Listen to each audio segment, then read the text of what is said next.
दौलत की हिफाजत के लिए जान दी। लंदन की हवा दिल में लगी, मदर पदर भूल गई। लंदन की हवा दिल में लगी, मदर पदर भूल गई। साया कुफर दिल में पड़ा, नूर खुदा भूल गई। साया कुफर दिल में पड़ा, नूर खुदा भूल गई। শুকরিয়া আলহামদুলিল্লাহ। রাজধানী ঢাকার উত্তরা খানপাড়া জয়নাল মার্কেট সংলগ্ন মাদ্রাসায় রওজাতুল আতফাল স্থানীয় যুব সমাজ ও এলাকাবাসীর উদ্যোগে মাদ্রাসা সংলগ্ন ময়দানে আয়োজিত হাফেজ ছাত্রদের দস্তরবন্দি উপলক্ষে 11তম বার্ষিক মহতি ওয়াজ ও দোয়ার মাহফিল। আজকে 11তম মহতি ওয়াজ মাহফিলের মহতারাম সম্মানিত সভাপতি জনাব আলহাজ আবুল বাশার সাহেব, সভাপতি মাদ্রাসায় রওজাতুল আতফাল এবং সভাপতি জয়নাল মার্কেট জামে মসজিদ ও জয়নাল কমপ্লেক্স, দক্ষিণ খান, উত্তরা, ঢাকা। আজকের এই মহতি মাহফিলের সম্মানিত প্রধান মেহমান, আন্তর্জাতিক খ্যাতি সম্পন্ন মুফাসসিরে কোরআন, বিশিষ্ট ইসলামী চিন্তাবিদ, প্রখ্যাত আলিমে দ্বীন জনাব হযরত মাওলানা মুশতাক ফয়জি দামাত বারকাতুহু, পীর সাহেব হুজুর, নাগাইশ দরবার শরীফ, কুমিল্লা। আজকের এই মহতি মাহফিলের সম্মানিত প্রধান অতিথি জনাব আব্দুস সালাম সরকার সাহেব, আহ্বায়ক সদস্য, ঢাকা মহানগর উত্তর বিএনপি, ম্যানেজিং ডিরেক্টর, সরকার গ্রুপ। মহতি মাহফিলে ইতিপূর্বে কোরআন সুন্নাহর আলোকে অত্যন্ত গুরুত্বপূর্ণ আলোচনা রেখেছেন বিশিষ্ট ইসলামী চিন্তাবিদ, প্রখ্যাত আলিমে দ্বীন মুফতি মহিউদ্দিন আশরাফি দামাত বারকাতুহুম, সম্মানিত খতিব, ঐতিহাসিক টিকাটুলি জামে মসজিদ, ঢাকা, ধর্মীয় আলোচক, বাংলাদেশ বেতার। আজকের এই মহতি মাহফিলের বিশেষ অতিথি জনাব আলহাজ মোহাম্মদ নাজমুল হক সাহেব, বিশিষ্ট শিক্ষা অনুরাগী সমাজ সেবক। মাহফিল পরিচালনা রয়েছেন উদীয়মান তরুণ ওয়াইএস, সুমধুর কণ্ঠস্বর বিশিষ্ট ইসলামী সঙ্গীত শিল্পী, ঐশীস্বর শিল্পী গোষ্ঠীর প্রতিষ্ঠাতা পরিচালক মুফতি ওমর ফারুক সাহিল সাহেব, এবং আরও রয়েছেন মুফতি ইদ্রিস হাসান দামাত বারকাতুহুম, সম্মানিত ইমাম ও খতিব বাইতুল মান্নান আজওয়া জামে মসজিদ, উত্তরা, ঢাকা। মহতি মাহফিলে যারা আরজগুদার রয়েছেন হাফেজ মোহাম্মদ মনিরুজ্জামান সাহেব, প্রতিষ্ঠাতা পরিচালক অত্র মাদ্রাসা, হাফেজ মাওলানা জামিল আহমেদ মোল্লা সাহেব, প্রতিষ্ঠাতা মুহতামিম অত্র মাদ্রাসা সহ আজকের এই মহতি মাহফিলের আমন্ত্রিত অতিথিবৃন্দ। মঞ্চপুষ্ট রয়েছেন দেশ এবং জাতির রাহবার, দেশ এবং জাতির মাথার মুকুট, ওয়ারাসাতুল আম্বিয়া মুআজ্জাজ মুকাররম হযরত উলামা ইকরাম, তলাবা আযম, সম্মুখপানে সমবেত, বহুদূর দূরান্ত থেকে আগত, এলাকার আশপাশ থেকে সমাগত আমার সর্বস্তরের দিন দরদি ইমানদার মধ্যে মুজাহিদ মুমিন মুসলমান ভাইরা, পর্দার অন্তরালে অবস্থানরত সম্মানিতা শ্রদ্ধা আবেদা সলেহা দাকরা মা ও বোনেরা, স্নেহের কচিকাচারা, সমবয়সী যুবক ও তরুণ প্রিয় বন্ধুগণ, শুরুতেই মহান রব্বুল আলামিনের আলিশান দরবারে মুমিন হিসেবে কালিমাতে শুকরগুজার হচ্ছি যে মহান রব্বুল আলামিন আপনাকে আমাকে অত্যন্ত দয়া করে, মায়া করে, করুণার চাদর আচ্ছাদিত করে দিয়ে জালিসুর রহমান জান্নাতের বাগান ওলামা ইকরামদের মজলিসে, আল্লাহ ওয়ালাদের মিলন মেলায়, বুজুর্গ ওলামা ইকরামদের মজলিসে, অত্র মাদ্রাসার মাসুম তালমিনদের মজলিসে, হাফেজ ছাত্রদের দস্তরবন্দি উপলক্ষে এই বরকতি প্রোগ্রামে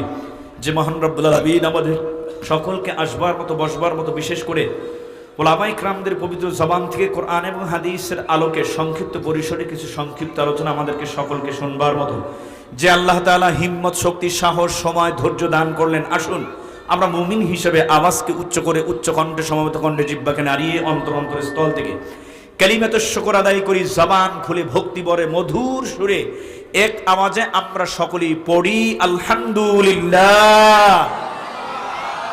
মুহতারাম হাজিরিন, খুতবা শুরুতে আমি আপনাদের সামনে পবিত্র কোরআনুল কারীমের মধ্য থেকে গুরুত্বপূর্ণ দুইটি আয়াতে কারিমা তেলাওয়াত করেছি। একটি হলো সূরা মুজাদালার মধ্য থেকে, আরেকটি আয়াতে কারিমা তেলাওয়াত করেছি সূরা মুলকের মধ্য থেকে, দ্বিতীয় নম্বর আয়াতে কারিমা, এবং জনাবে মুহাম্মদ রাসূলুল্লাহ সাল্লাল্লাহু আলাইহি সাল্লামের অসংখ্য গণিত অমীয় বাণী হাদিসে পাকের মধ্য থেকে ছোট্ট দুইটি হাদিসের টুকরা আপনাদের খেদমতে আরজ করেছি। দোয়া করবেন আয়াতে কারিমা হাদিসকে সামনে রেখে সংক্ষিপ্ত সময়ের মধ্যে আল্লাহ তাআলা বক্তার জবান থেকে এমন কিছু জরুরি আলোচনা বের করে দেন যেটা বক্তা এবং শ্রোতা আমাদের সকলের জন্য উপকারে এসে যায়। সকলেই বলি আমরা আমিন।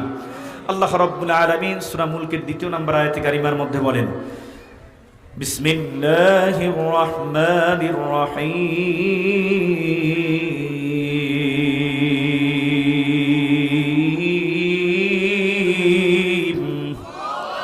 الذي خلق الموت والحياة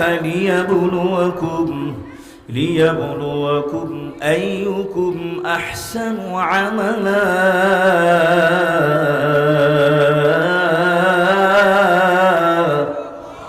وهو العزيز الغفور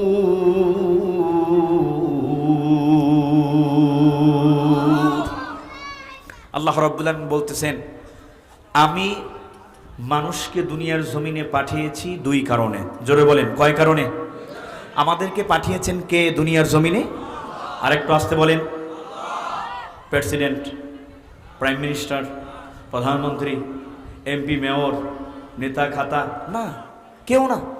আমাদের সকলের সৃজনকারী একমাত্র কে? মুসলমান। একটু আওয়াজ করে কথা বলতে হবে। আজকে এই ৯২% মুসলমানের দেশে মুসলমান আজকে ইমান দীপ্ত কণ্ঠে, আজকে অকুণ্ঠ চিত্তে আওয়াজ না করার কারণেই কিন্তু নাস্তিক বেঈমানদের কণ্ঠস্বর মোটা হয়ে গেছে। কথা ঠিক কিনা? এই জন্যই কিন্তু ওরা বাংলাদেশের মধ্যে ৫৫,৫০০ প্রাইমারি স্কুলের মধ্যে তারা ধর্মীয় শিক্ষক নিয়োগ না দিয়ে গানের শিক্ষক নিয়োগ দেওয়ার মতো দুঃসাহস দেখিয়েছে। কথা ঠিক কিনা বেটা? মুসলমান ইমানদার ৯২% মুসলমানের দেশে মুসলমান। আমরা দেশকে ভালোবাসি, ইসলামকে ভালোবাসি, কোরআনকে ভালোবাসি, মসজিদ, মাদ্রাসা, আলেম ওলামাদেরকে ভালোবাসি।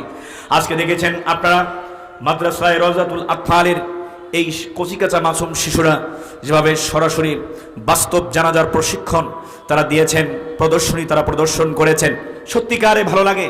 কিন্তু এর থেকে আমাদের শিক্ষা গ্রহণ করতে হবে। সত্যি একটা দিন আসবে, সত্যিকারের আমারও জানাজা হবে, আমাকেও কিন্তু সকলে কবরস্থ করে আসবে, মায়ার বাঁধন ছিন্ন করে আমি একদিন কবরের বাসিন্দা হয়ে যাব। সেদিন কিন্তু বেশি দূরে নয়। কথা ঠিক কিনা? এই জন্যে এই ধর্মীয় শিক্ষা, দ্বীনি শিক্ষা, এটা বিশাল বড় ফজিলত এবং এর তাৎপর্য গুরুত্ব কিন্তু অনেক বেশি। এই দিকে আমাদেরকে লক্ষ্য রাখতে হবে। ৯২% মুসলমানের দেশে, যে দেশে সকালবেলা ফজরের আজানের মধ্য দিয়ে এদেশের মুসলমানদের ঘুম ভাঙে। কথা ঠিক কিনা জোরে বলেন? দেশে যে দেশে এই বাংলাদেশের মধ্যে রাজধানী ঢাকা হলো মসজিদের শহর। জোহরে আজান হয়, আসরে আজান হয়, মাগরিবে মসজিদ থেকে আজানের আওয়াজ ভেসে আসে, এশায় আজান হয়। যে দেশের সন্তানেরা সকালবেলা মক্তবে যায় কোরআন বুকে, আর সে দেশের মধ্যে নাস্তিক বেঈমানরা আমাদের সন্তানদেরকে ইহুদি বেঈমানদের, হিন্দু খ্রিস্টানদের গান শিক্ষা দিবে, পাশ্চাত্য অপসংস্কৃতির চর্চা হবে। এটা বাংলার জমিনের মুসলমান আমরা মেনে নিতে পারি না। অনতিবিলম্বে গানের শিক্ষক নিয়োগ দেওয়ার এই প্রক্রিয়া, এটাকে উড্ড করে ধর্মীয় শিক্ষক, আলেম ওলামা, মুফতি, মুহাদ্দিস, কোরআনের হাফেজদেরকে ধর্মীয় শিক্ষক হিসাবে প্রাইমারি লেভেলে, প্রাইমারি স্কুলে নিয়োগ অবিলম্বে দিতে হবে। কথা ঠিক না বেঠে? যদি তা না করা হয়, বাংলাদেশের মুসলমান দলমত নির্বিশেষে ময়দানে নেমে আসবে, এমন আগুন জ্বলবে, এ আগুন নিভাবার ক্ষমতার কারণেই। কথা ঠিক না ঠিক জোরে বলেন? মুসলমান যাই হোক, আমি বলতেছিলাম আপনারা এত ক্ষীণ আওয়াজ দেন কেন? ভয় লাগতেছে নাকি আপনাদের? মাহফিলের সভাপতি এখানে, বিশেষ আলোচক আমি এখানে, প্রধান অতিথি তিনি আমাদের মাঝে, প্রধান মেহমান তিনি আমাদের মাঝে এসে গেছেন। প্রধান অতিথি, প্রধান এবং বিশেষ মেহমানরা সবাই আসতেছেন মাহফিল নিয়ে, ওয়াজ মাহফিল নিয়ে, মাদ্রাসা মসজিদ নিয়ে। আমাদের কোনো রাজনীতি নেই এখানে। একটাই চাওয়া থাকবে, শুধু রেজায়ে মাওলা। আর মাহফিলে আসবো শুধু ঈমান নামক ব্যাটারিকে পাওয়ারফুল করার জন্য, ভিন্ন কোনো উদ্দেশ্য আমাদের নেই। কথা ঠিক না ঠিক করে বলেন? আল্লাহ তাআলা সবাইকে দিনের মধ্যে মুজাহিদ মুমিন হিসাবে আল্লাহ তাআলা কবুল আর মঞ্জুর করে নিন। সকলে বলুন আমিন। তাহলে আল্লাহ তাআলা আমাদেরকে দুনিয়ার জমিনে পাঠিয়েছেন কে? পিছন থেকে বলেন না কেন, পাঠিয়েছেন কে? ওই পিছনে যারা চুপ করে বসে রয়েছেন, আমেরিকার বুশ মাতালটায় পাঠাইছে, আর একটা ট্রাম্প মাতালটায় পাঠাইছে মনে হয়, তাই না? হ্যাঁ মুসলমান, পাঠিয়েছেন কে? আরো জোরে বলেন। আল্লাহ তাআলা দুনিয়ার জমিনে পাঠিয়েছেন আমাদেরকে দুই কারণে। জোরে বলেন, কয় কারণে? দুই কারণে পাঠিয়েছেন। নাম্বার 1, লিয়াবলুয়াকুম, আল্লাহ তাআলা আমাদেরকে পরীক্ষা করবেন। আল্লাহ তাআলা কি করবেন? আল্লাহ তাআলা আমাদেরকে পরীক্ষা করবেন। নাম্বার 1 কারণ। দ্বিতীয় কারণ হলো আইয়ুকুম আহসানু আমালা, নেক আমলের ব্যাপারে কে কার চেয়ে কতদূর অগ্রসর হতে পারো এবং নেক আমলের ব্যাপারে আল্লাহ পাকের গোলামির ব্যাপারে কে কতদূর অগ্রসর হতে পারো, কে ভালো রেজাল্ট করতে পারো। এই জন্যই আল্লাহ রাব্বুল আলামিন আমাদের সকলকে দুনিয়ার জমিনে পাঠিয়েছেন। চিৎকার দিয়ে জবান খুলে বলুন সুবহানাল্লাহ। আর একটু জোরে কোন সুবহানাল্লাহ। এই দাড়ি হাতাইতেছে কেন? কি বউ মরে গেছে না রাগ হইছে ভাবি গুন্ডা? আরে তামসা বেটা, হাত নামান, হাত নামান। মুসলমান সবাই এই দিকে তাকান। বলে হুজুর সুবহানাল্লাহ আলহামদুলিল্লাহ আল্লাহু আকবার আজকে কইতাম না মাহফিলে? আমরা সুবহানাল্লাহ আলহামদুলিল্লাহ কইতাম, বাড়িতে গিয়া বা আগামী বছর বলবো নাকি? হ্যাঁ, তো সুবহানাল্লাহ জোরে কোন দেখি তো কার চেয়ে কে বেশি বলতে পারে? হয় নাই, কেবল মাত্র 40% হয়েছে। কি কোন শরীয়তপুরি হুজুর? আরো 60% হাতে রাখছেন, জোরে কোন। কেবল যুবকেরা কইছে, মুরব্বীরা একটু কন্যা বরকত হিসাবে আলহামদুলিল্লাহ। দেখবো মুরব্বীর আওয়াজ জোরে হয় না, যুবকদের আওয়াজ জোরে হয়। জোরে বলবেন আল্লাহু আকবার। শুধু মুরব্বীরা বলবে আল্লাহু আকবার। মাশাআল্লাহ মাশাআল্লাহ। প্রত্যেকটা মুরব্বীতে 16 বছরের জোয়ান হয়ে গেছে গা। এবার যুবকেরা দেখি তো 100-এ 100। আরে বাবা, আরে বাবা, সুবহানাল্লাহ বিহামদি সুবহানাল্লাহ আযীম। পুরো ওমর দীপ্ত কণ্ঠে যে আওয়াজ দিচ্ছেন, এই আওয়াজ যদি ময়দানে মারেন, ইসলাম বিদ্বেষী, আলেম ওলামা বিদ্বেষী, মসজিদ মাদ্রাসা বিদ্বেষী, আমার রাসূলের দুশমন, আল্লাহর দুশমন, তাদের ঝালঝালা শুরু হয়ে যাবে বাংলার জমিনে। তারা থাকতে পারবে না। 92% মুসলমানের দেশে, পীর আউলিয়াদের দেশে, মসজিদ মাদ্রাসার এই দেশে, হাফেজে কোরআন আলেম ওলামাদের এই দেশে, ধর্মীয় মূল্যবোধে বিশ্বাসী মুসলমানদের এই দেশে নাস্তিক বেঈমানের দোসরেরা কুকুরের মতো লেজ গুলিয়ে পালাতে বাধ্য হবে। কথা ঠিক কিনা? নারায়ে তাকবীর, নারায়ে তাকবীর। ইসলামের শত্রু নাম হুঁশিয়ার সাবধান, নারায়ে তাকবীর। কোরআন সুন্নাহর আলো। এই 54 বছর পর্যন্ত ঘরে ঘরে জ্বালাইতে আসলাম। এখন শুধু এই স্লোগান দিলে হবে না। মুসলমান, এই স্লোগানের সাথে আরেকটা স্লোগান অ্যাড করতে হবে, কোরআন সুন্নাহর আলো ঘরে এবং সংসদে চালো। কথা ঠিক না বেঠিক জোরে বলেন। কি সবাই একমত না দ্বিমত? এখন কইব হুজুরে রাজনীতি শুরু করে দিছে। কোরআন এবং সুন্নাহর মধ্যে কি রাজনীতি নাই? আমরা সব করতে পারেন, হুজুররা করলেই দোষ। আল্লাহর নবী, রিপাবলিক এন্ড প্রেসিডেন্ট মদিনা, জনাবে মুহাম্মদ রাসূলুল্লাহ সাল্লাল্লাহু আলাইহি সাল্লাম, ইউনিভার্সাল পারফেক্ট মুহাম্মদ রাসূলুল্লাহ সাল্লাল্লাহু আলাইহি সাল্লাম। There is no Allah but Allah. Muhammad sallallahu alaihi wasallam, messenger of Allah. Lillahi takbir. একান্নার গোলাম আমি, এই তো পরিচয় আমার, এই তো পরিচয়। আল কোরআনের সৈনিক আমি, নেই কখনো ভয়। আল্লাহু আকবার বলেন। আল কোরআনের সৈনিক আমি, নেই কখনো ভয়। একান্নার গোলাম আমি, এই তো পরিচয় আমার, এই তো পরিচয়। এই পৃথিবীর সবই নকল, এই পৃথিবীর সবই নকল, আসল কিছু নয়। এক আল্লাহর গোলাম আমি, এই তো পরিচয় আমার, এই তো পরিচয়। কোরআন হাদিস শাসনতন্ত্র, রাসূল আমার নেতা, উৎসাহ মর চির আমলাম ইতিহাসে বীরগাথা। কোরআন হাদিস শাসনতন্ত্র, রাসূল আমার নেতা, উৎসাহ মর চির আমলাম ইতিহাসে বীরগাথা। এক আল্লাহ ছাড়া আমার দিলে, এক আল্লাহ ছাড়া আমার দিলে নেই কোনো ভয়। এক আল্লাহর গোলাম আমি, এই তো পরিচয় আমার, এই তো পরিচয়। এই পৃথিবীর সবই নকল, এই পৃথিবীর সবই নকল, আসল কিছু নয়। এক আল্লাহর গোলাম আমি, এই তো পরিচয় আমার, এই তো পরিচয়। আল কোরআনের সৈনিক আমি, নেই কোনো ভয়। আল কোরআনের সৈনিক কন্যা, আল কোরআনের সৈনিক আমি, নেই কো পরাজয়। এক আল্লাহর গোলাম আমি, এই তো পরিচয় আমার, এই তো পরিচয়। আমরা সবাই মুসলমান, গোলাম কার? জোরে কার? আরেকটু জোরে কা। উত্তর এলাকার মুসলমান, মাদ্রাসা এলাকার মুসলমান, আমরা গোলাম কার? মালিক তোমার আমার দুনিয়ার জমিনে পাঠাইছেন দুই কারণ। এক নম্বর হলো পরীক্ষা নিবেন, দুই নম্বরে নেক আমলের ব্যাপারে কার চাইতে কে বেশি অগ্রসর হতে পারে। মুসলমান ইমানদার, এই আয়াতের মধ্যে আল্লাহ রাব্বুল আলামিন পরীক্ষা নিবে কোন জিনিসের মাধ্যমে, তা বলেন নাই। কিন্তু সূরা বাকারার 155 নম্বর আয়াতে কারিমার মধ্য দিয়ে আমরা জানতে পারি আল্লাহ রাব্বুল আলামিন আরো অনেক জিনিসের মাধ্যমে পরীক্ষা নিতে পারেন, কিন্তু এই আয়াতে কারিমার মধ্যে আমার আল্লাহ বললেন আমি 4 জিনিসের মাধ্যমে ঈমানদারদেরকে পরীক্ষা নেই। জোরে করো আল্লাহু আকবার। وَلَنَبْلُوَنَّكُمْ بِشَيْءٍ مِّنَ الْخَوْفِ وَالْجُوعِ وَنَقْصٍ مِّنَ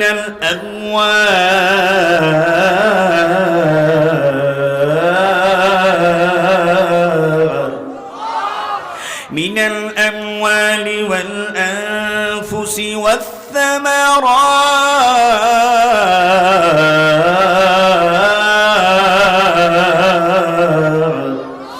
وَبَشِّرِ الصَّابِرِينَ।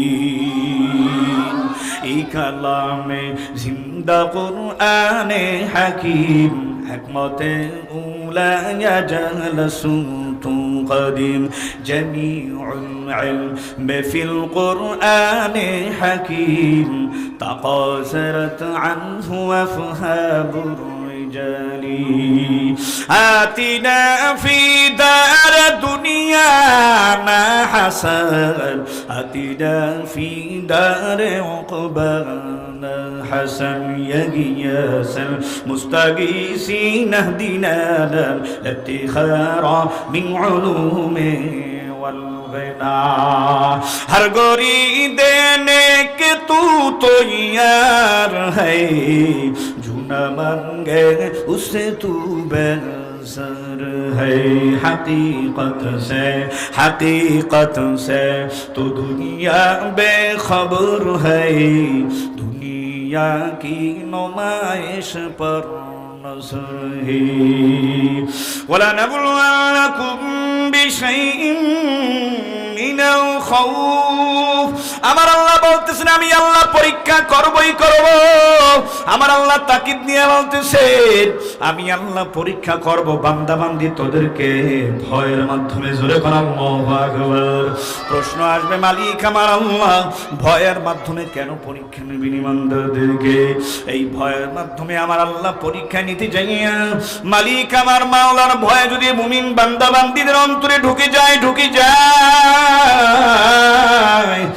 জীবন চলে যাবে মুসলমান ইমানদার।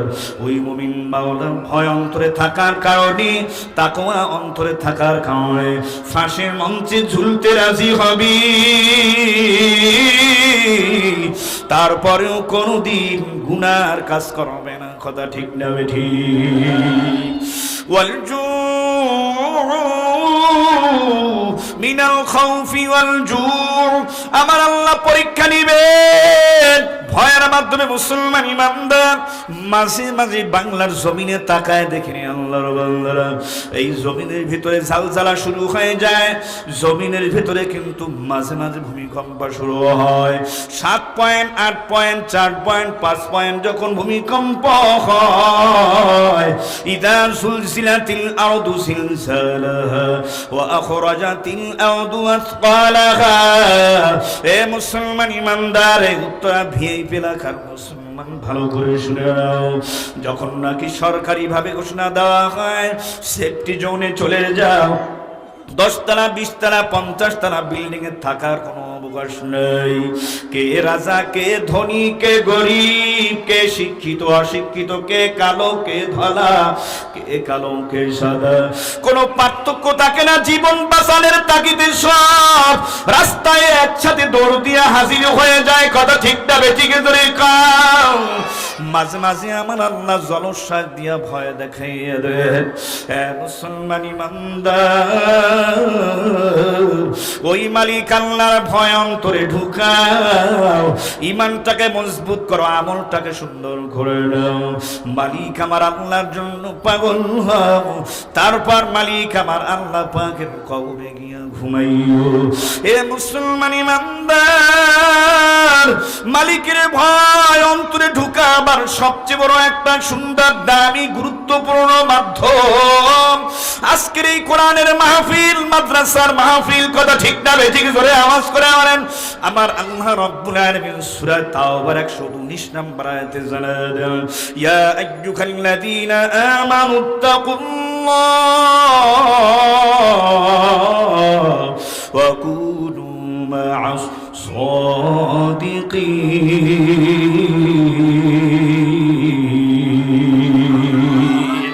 এক জামানা সোহবতে বা আউলিয়া বেহতার সদ সালে তাআত বেরিয়া সোহবতে সাহলে তোরা সাহলে কুদা সোহবতে তাহলে তোরা তাহলে কুদা। মুসলমান ইমানদার, আল্লাহ পাকের ভয় ঢুকানোর বড় একটা মাধ্যম আজকের কোরআনের মাহফিল। এখানে বুজুর্গ উলামা ইকরাম আল্লাহর ওলিদের আগমন আছে না নাই জোরে কোন? এই রওজাতুল আতফাল মাদ্রাসার উলামা ইকরাম হাফিজি কোরআন, আজকেও তো কতজন হাফেজ যারা সূরা ফাতিহা থেকে নাস পর্যন্ত ইয়াদ করলো, মুখস্থ করছি গো, হিফজ শেষ করেছে। ওই মুস্তাক ফয়েজি পীর সাহেব তাদের মাথায় সম্মানের পাগড়ি পরায় দিলেন। এই আলেম ওলামাদের সোহবতে যদি আসতে পারো, বুজুর্গ উলামা ইকরাম আল্লাহ ওয়ালা তালিমদের সোহবতে যদি আসতে পারো, কুনু মা'আস সাদিকিন, আল্লাহর ভয় অন্তরে ঢুকবে। যার দিলে আছে আমার আল্লাহর ভয়, ওই দিল ওয়াদা জান্নাতি হয়। জান্নাতি লোকে কিছু ভালো লাগে না, শুধু ভালো লাগে ইল্লাল্লাহ লা ইলাহা ইল্লাল্লাহ। জোরে বলেন লা ইলাহা ইল্লাল্লাহ, লা ইলাহা ইল্লাল্লাহু মুহাম্মাদুর রাসূলুল্লাহ। মুসলমান ইমানদার, আল্লাহ পাকের গোলাম, আল্লাহর ভয় অন্তরে ঢুকাও, মালিকের জন্য পাগল হও, তারপরে কবরের দিকে রওনা হওয়ার চেষ্টা করে দাও। আজকে প্রতীকী জানাজা হলো, কিন্তু বাস্তবে এই জানাজা তোমার আমার জন্য কিন্তু একজন অপেক্ষা মানে একদিন হাজির। দুনিয়ার সফর শেষ করে ওই পরকালের সফরে তোমাকে আমাকে রওনা দিয়ে দেয়া লাগবে। কি নিয়ে রওনা রে মুসাফির? কচুর পাতার পানির মতন, কচুর পাতার পানির মতন ক্ষণস্থায়ী জীবন, কেউ জানে না কখন যে তার আসবে রে মরণ। কচুর পাতার পানির মতন ক্ষণস্থায়ী জীবন, কেউ জানে না কখন যে তার আসবে রে মরণ। জীবনেরই পরিণতি ভুলে যাওয়া যাবে না, যেতে হবে মন খালি হাতে, কিছুই সঙ্গে যাইবে না। কথা ঠিক না ঠিক ধরে খান। যাওয়াই যখন লাগবে মুসাফির, ইমান দীপ্ত কণ্ঠে আওয়াজ করে বলো, কার পাগল হয়ে কবরে গিয়া ঘুমান লাগবে? পাগল হওয়া লাগবে কার? জোরে কর। ওই আমার মালিক আমার মাওলার জন্য পাগল হইতে কারা কারা রাজি? মাহফিলে আয়, মুস্তাক ফয়েজি হুজুরের মাহফিলে আয়, উলামা ইকরামদের সোহবতে আয়। আল্লাহু আকবার। আমার মালিকের জন্য পাগল হইতে কারা কারা রাজি? লিল্লাহি তাকবীর। আল্লাহ কোরআনের মাহফিলে, মাদ্রাসার মাহফিলে যারা হাজির, আমল নামায় একটা গুনাহ বাকি থাকতে কাহাকেও মাহফিলের ময়দান থেকে বিদায় দিয়ে আল্লাহ সবার নামগুলি জাহান্নামের খাতা থেকে কেটে দেন আল্লাহ। মাদ্রাসার কোরআনের মাহফিলে হাজিরা দেওয়ার কারণে সবার নামগুলি জান্নাতের খাতার মধ্যে উঠায়া দেন। জোরে জোরে কোন আমিন। এ মুসলমান ইমানদার, ভয়ের মাধ্যমে আমার আল্লাহ পরীক্ষা নিবেন। আল্লাহকে ছাড়া কাউকে ভয় করা যাবে না। কথা ঠিক না বেঠিক ধরে খান। মুসলমান ইমানদার, দ্বিতীয় নম্বরে আমার আল্লাহ পরীক্ষা নিবেন আমার আল্লাহ ক্ষুধার্ত দিয়া পরীক্ষা নিবেন। হ্যাঁ মুসলমান ইমানদার, খুব ভালো করে মনে রাখবা, হে ধনী, তোমার জন্য ধনী হওয়াটাই কিন্তু পরীক্ষা। তুমি যদি পরীক্ষায় ফেল করে পরিণতি হবে জাহান্নাম। কথা ঠিক না ঠিক আছে? দেখো, এ গরিব, তোমার জন্য গরিব হওয়াটাই পরীক্ষা। তুমি গরিব হওয়ার কারণে, ক্ষুধার কারণে, তুমি যদি চুরি করো, তুমি যদি ডাকাতি করো, তুমি যদি চাঁদাবাজি করো, তুমি যদি সন্ত্রাসী করো, হালাল ছেড়ে দিয়ে যদি হারাম পন্থায় উপার্জন করে সেই খাবার তুমি যদি গ্রহণ করো গরিব, তাহলে পরিণতি তোমার ঠিকানা হবে জাহান্নাম। কথা ঠিক না ঠিক আছে? আওয়াজ করে বলেন। এই যুবক, তোমার জন্য যুবক হওয়াটাই কিন্তু পরীক্ষা। ও আলেম, তোমার জন্য আলেম হওয়াটাই কিন্তু পরীক্ষা। ও আবেদ, তোমার জন্য আবেদ হওয়াটাই কিন্তু পরীক্ষা। ও ছাত্র, তোমার জন্য ছাত্র হওয়াটাই কিন্তু পরীক্ষা। এ শিক্ষিত, তোমার জন্য শিক্ষিত হওয়াটাই কিন্তু পরীক্ষা। এ মা, তোমার জন্য মা হওয়াটাই কিন্তু পরীক্ষা। এ স্ত্রী, তোমার জন্য স্ত্রী হওয়াটাই কিন্তু পরীক্ষা। আমার আল্লাহ পরীক্ষা করবেনই করবেন, পরীক্ষায় ফেল করা যাবে না। জীবন চলে যাবে, তারপরেও গুনার কাজ করবো না, হারামে মুখ লাগাবো না। কথা ঠিক না ঠিক জোরে আওয়াজ করে বলো। কুল ইন্না সালাতি ওয়া নুসুকি ওয়া মাহইয়ায়া ওয়া মামাতি লিল্লাহি রাব্বিল আলামিন।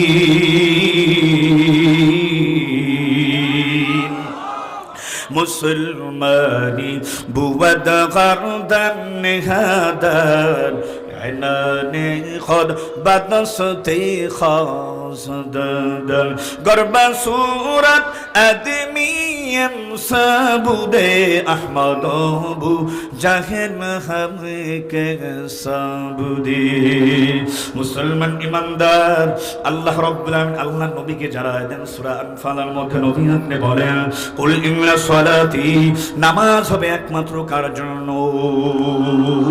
আর একটু জোরে বলেন, নামাজ হবে কার জন্য? অনুসুকি, কোরবানি হবে কার জন্য? আমার বেঁচে থাকা, আমার মরে যাওয়া সব হবে কার জন্য? মুসলমান ইমানদার, খুব ভালো করে মনে রাখবা, এ মুসলমান ব্যক্তি জীবনের সমস্ত কার্যক্রম হবে কার জন্য? ধরে কন। সাংসারিক জীবনের সব কার্যক্রম হবে কার জন্য? ধরে আওয়াজ করে বলেন। ডাক্তারি জীবনটা বলি মানব সেবার জন্য, এটাও হবে কার জন্য? ধরে আওয়াজ করে বলেন। মাদ্রাসার খেদমত, সভাপতির দায়িত্ব পালন করব, সেটাও রেজায়ে মাওলা আল্লাহকে রাজি খুশি করার জন্য। মসজিদের জিম্মাদারি পালন করব, সেটাও আমার মালিক আল্লাহকে রাজি খুশি করার জন্য। এ মুসলমান ইমানদার, আমার ব্যক্তি জীবন, পারিবারিক জীবন, সামাজিক জীবন, অর্থনৈতিক জীবন, রাষ্ট্রীয় জীবন, আন্তর্জাতিক জীবন সব পরিচালনা করব কার সিস্টেম নীতি অনুযায়ী? আল্লাহ এবং নবীর পদ্ধতি সিস্টেম নীতি অনুযায়ী। কথা ঠিক না বেঠিক করে আওয়াজ করে বলো। মুসলমান রাজনীতি হবে আল্লাহর জন্য, মুসলমান তোমার ব্যবসা হবে আল্লাহর জন্য, মুসলমান এই দিন প্রতিষ্ঠা করবা, সেটাও হবে আল্লাহর জন্য। মুসলমান তুমি কাঁদবা আল্লাহর জন্য, মুসলমান তুমি হাসবা একমাত্র আল্লাহকে রাজি খুশি করার জন্য। ভিন্ন কোনো মানুষকে, গয়রুল্লাহকে রাজি খুশি করার জন্য কিছুই করা যাবে না। সব করতে হবে কার জন্য? জোরে আওয়াজ করে বলেন। সব করতে হবে কার জন্য? আল্লাহকে রাজি খুশি করার জন্য সব কাজ করব। কারা কারা তৈরি? নারায়ে তাকবীর। আল্লাহ আপনি সবাইকে কবুল করেন। হ্যাঁ মুসলমান ইমানদার, ক্ষুধা দিয়া আমার আল্লাহ পরীক্ষা করবেনই করেন। হ্যাঁ মুসলমান, ক্ষুধা তো যদি থাকি, তারপরেও কোনোদিন জীবন চলে যাবে, তারপরে হারামে মুখ লাগাবো না। কারণ রাসূলুল্লাহ সাল্লাল্লাহু আলাইহি ওয়াসাল্লাম হাদিসে পাকের মধ্যে ইরশাদ করেছেন, লা ইয়াদখুলুল জান্নাতা জাসাদুন গুজিয়া বিল হারাম। হারাম ভক্ষণকারীর শরীর মাওলার জান্নাতে প্রবেশ করবে না, তা জ্বলবে জাহান্নামের আগুনের মধ্যে। কথা ঠিক না ঠিক রাখা। আমি চাই বদমাশ নামের টাই খুলে, আমি চাই বদমাশ নামের টাই খুলে দাও জুতার মালা। আমি চাই পুড়িয়ে দিতে ভণ্ডামির ওই মাজারগুলা। আমি চাই আমি চাই মানুষের মতো মানুষ হয়ে বাঁচুক সবে। আমি চাই নুন ভাত হলেও সকলেই পাক সমান ভাগে। কথা ঠিক না ঠিক ধরে আওয়াজ করে বলে। আমি চাই বদমাশগুলোর টাই খুলে দাও জুতার মালা। আমি চাই পুড়িয়ে দিতে ভণ্ডামির ওই মাজারগুলা। আমি চাই এক কবরে করতে দাফন পীর মুরিদ মুরিদি হাদিয়ার বস্তা নিয়ে আছে যারা নিরবধি। কথা ঠিক না বেঠিক জোরে কর। আজকে এলাকার যুব সমাজ, আজকে মুসল্লিরা মাদ্রাসার সাথে সংযুক্ত হইয়া যৌথ কার্যক্রম অজদোয়ার মাহফিল ইন্তজাম করেছে। মানুষের ঈমান নামক ব্যাটারি পাওয়ারফুল করার সুন্দর একটা পরিকল্পনা আপনারা বাস্তবায়ন করছেন। আল্লাহ পাক তৌফিক দিয়েছেন। গায়ের জোরে হয় না, ক্ষমতার জোরে হয় না, টাকার জোরে হয় না, অ্যাবিলিটি একমাত্র দান করেছেন কি? আমি যুবকদেরকে বলবেন, আকারে মহল্লার মাদ্রাসা রাউজাতুল আতফার মাদ্রাসা এলাকার যুব সমাজ, গুনার কাজ ছাড়ো যুবক, নেকের কাম ধরো, ওলামায়ে কেরামদের সোহবতে আসো, ঈমানটাকে তাজা করো, আমলটাকে সুন্দর করো, দাড়ি রাখো, টুপি পরাও, সুন্নতি পোশাক পরে চলো। আর এশার নামাজের পর 1 ঘন্টা সময় মাদ্রাসায় আইসা মুহতামিম সাহেবকে বলো আমাদেরকে কোরআনুল কারীমের শিক্ষা দেন, বিশুদ্ধ হয়ে কোরআন পড়তে চাই। কথা ঠিক না বেঠিক? কারণ যুবকরা সব মরণ হবে, তোমারও মরণ হবে, আমি ওয়াইজিন বক্তা, আমারও মরণ হয়। কার কখন মরণের ডাক এসে যায় আপনিও বলতে পারেন না, আমিও বলতে পারি না। যুবক, আরে যুবক, ইন্তেকালের পর আপনজন তোমারে আমার কবরে শোয়াইয়া যার যার বাসায় সবাই চলে আসবে। আমার নবী বলতেছেন, ইজা উজিয়াল মাইয়িতু ফি কবরিহি জাআল কুরআনু ইনদা রাসি। হে মুসলমান যুবক, শুনে নাও, মরার পর আপনজনেরা তোমার কবরে রাইখা বাড়ির দিকে 40 কদম রওনা হয়। দুনিয়াতে যারা কোরআনটারে মহব্বত কইরা, যারা কোরআন শিক্ষা গ্রহণ করেছো, বিশুদ্ধভাবে কোরআনকে তেলাওয়াত করেছো, কোরআন পড়নেওয়ালাদের ভালোবাসা দিছো, এই মাদ্রাসার তালবিল উলামায়ে কেরামদের যারা ভালোবাসা দিছো, চোখ রাগাও নাই, বাঁকা নজরে তাকাও নাই, মাদ্রাসা আলেম উলামা হাফিজে কোরআনের বিরোধিতা করো নাই, কোরআন মাথার কাজে আসবে সর্বপ্রথম কবরে। আয়েশা ডাক দিয়া বলবে, আল্লাহর বান্দা, তোর কোনো ভয় নাই, তোর কোনো পেরেশানি নাই, তোর চিন্তার কোনো কারণ নেই। আরে মুনকার নাকির ফেরেশতা আয়েশা ডাক দিয়া বলবে, মান আনতা, তুমি কে? কোরআন ডাক দিয়া বলবে, আনা কোরআন। জোরে বলো আল্লাহু আকবার। আমি কোরআন, আল্লাহ পাকের কোরআন আমারে আল্লাহর বান্দা দুনিয়াতে তেলাওয়াত করতো, আমার জন্য জীবন দিতে চাইছে, আমার জন্য রক্ত দিছে, আমার ইজ্জত সম্মান রক্ষা করার জন্য ময়দানে ঝাঁপায় পড়ছে। আমাকে যারা তেলাওয়াত করতো, ওই হাফেজে কোরআন তালবিম উলামায়ে কেরামদের সম্মান করতো, শ্রদ্ধা করতো। আমার তেলাওয়াত একজন হক্কানি আলেমের পিছনে দাঁড়ায়া দাঁড়ায়া নামাজে শুনতো, মাগরিবে তেলাওয়াত শুনতো নামাজে দাঁড়াইয়া, আরে ফজরের নামাজে দাঁড়ায়া তেলাওয়াত শুনতো, জুমার নামাজে দাঁড়ায়া দাঁড়ায়া তেলাওয়াত শুনতো, এশার নামাজে দাঁড়ায় দাঁড়ায় আমার তেলাওয়াত শুনতো। 1.5 ঘন্টা পরে 2 ঘন্টা পর্যন্ত রমজান মাসে তারাবি নামাজে দাঁড়াইয়া আমার তেলাওয়াত শুনতো। আমি সেই কোরআন এই কবরে তার সাথে সাথী হয়ে আছি, হাসরের ময়দানে উঠবো। যতক্ষণ পর্যন্ত জান্নাতে আল্লাহর বান্দা না পৌঁছবে, আমি তার সঙ্গেই আছি। কোরআনের খাদেম কারা কারা হতে চাও? লিল্লাহে তাকবীর বলে হাতটা জাগায় দেখায় দাও। আল্লাহু আকবার, নারায়ে তাকবীর। রাসূল হাদিসের মধ্যে বলেছেন, খায়রুকুম মান তাআল্লামাল কুরআনা ওয়া আল্লামা।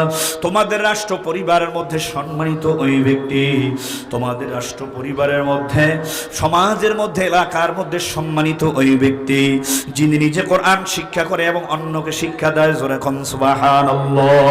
যারা কোরআন শিখে তারা দামি ব্যক্তি, সম্মানিত ব্যক্তি, মর্যাদাবান।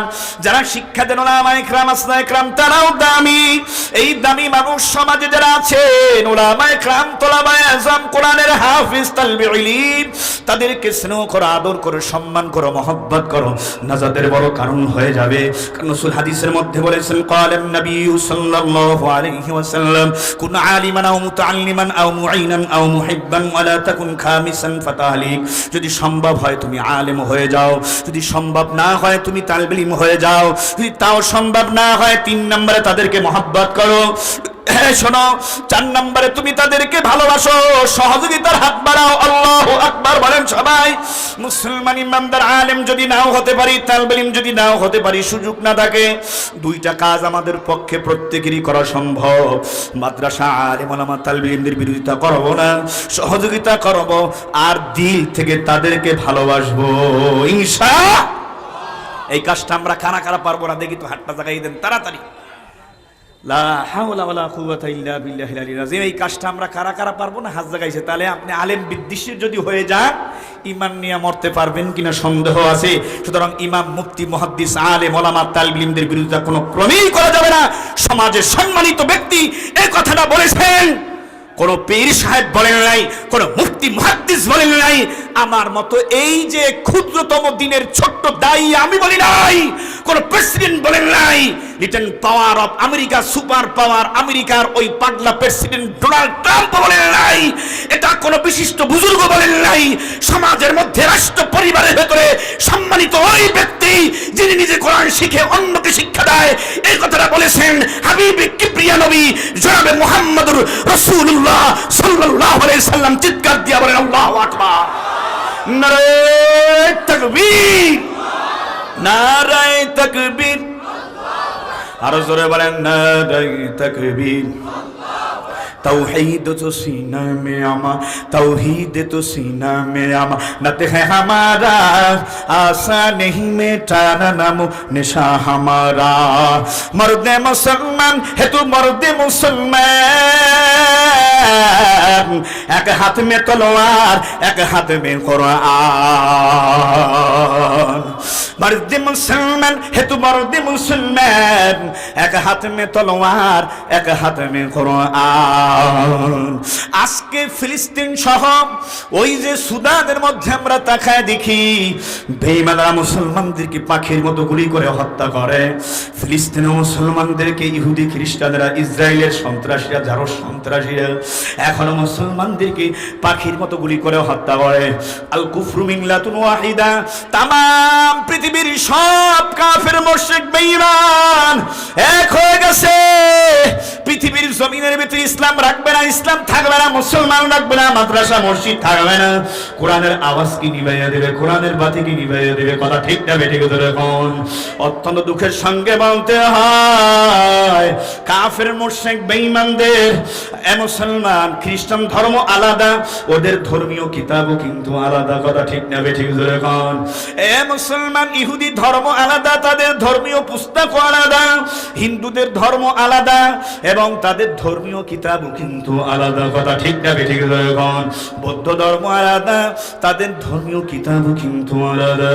সব যদি ধর্ম আলাদা হওয়ার পর, গোত্র আলাদা হওয়ার পর, চেহারা সুরাত আলাদা হওয়ার পর যদি মুসলমান খতম করার জন্য সব বেঈমানরা এক প্ল্যাটফর্মে আসতে পারে, দুঃখের সঙ্গে বলতে হয় বিপরীত তাকে দেখি।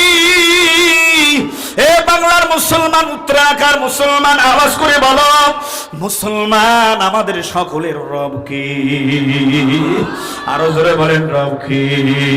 রব আমাদের আল্লাহ, নবী আমার মুহাম্মদুর রাসূলুল্লাহ। কথা ঠিক না বেঠিক?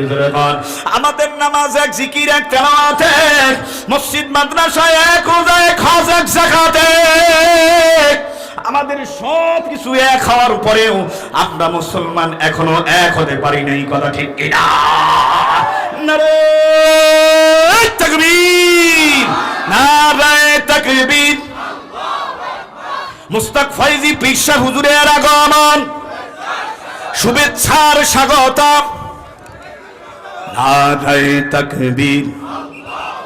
মাদ্রাসায়ে রওজাতুল আতফালের পক্ষ থেকে, এলাকাবাসীর পক্ষ থেকে, আলেম ওলামাদের পক্ষ থেকে, যুব সমাজের পক্ষ থেকে নারায়ে তাকবীর। এই টেম্পোরারি আওয়াজে কাজ হইতো না, এরকম করলে কিন্তু বক্তার বয়ান উঠবে না, আওয়াজ উঠবে না। এই ওয়াজ এবং ওয়াশ দুইটাই লাগবে। কলবকে পীর সাহেব হুজুর ওয়াশ করবেন কোরআন সুন্নাহর বয়ান দিয়া, অ্যান্টিবায়োটিক ওষুধ দিয়া। কথা ঠিক